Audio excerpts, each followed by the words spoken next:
ஒரு biggest betrayal நம்ம வந்து எல் கிளாசிக்கோ வீடியோல வந்து ஃபீகோ பிட்ரேயல் பத்தி எல்லாம் பேசணும். இந்த ஃபீகோ பிட்ரேயலை விட இன்னொரு பிக்கெஸ்ட் பிட்ரேயல் வந்து Sol Campbell. Wenger is announcing I have a surprise அப்படின்னு சொல்லிட்டு. Campbell was linked to multiple other clubs.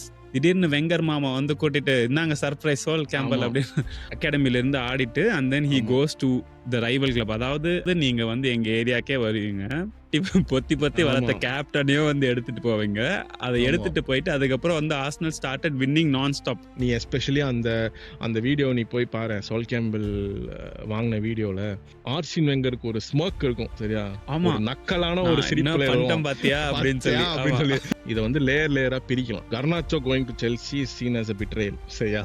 ஒரு சாதாரண பிளேயர் அங்க போயிட்டான், அது வந்து ஒரு betrayal playing for another club. சால் கேம்பிள் பண்ணிருக்கான் டிக். அதுக்கப்புறம் captain changing which is Figo, that is seen as the highest betrayal சரியா. Sol Campbell was a captain when he moved to இது. Then the last thing that you said, ஒரு academy player becomes a captain and then moves ங்கிறது வந்து the ultimate betrayal. ஏன்னா அவன் போயிட்டு என்ன சொன்னான்னா I want to win things in my life அப்படின்னு. And also the way it happened, நெஞ்சில கத்திரத்தை குத்துறது என்னன்னா வந்து ஃப்ரீ ட்ரான்ஸ்ஃபர் சரியா.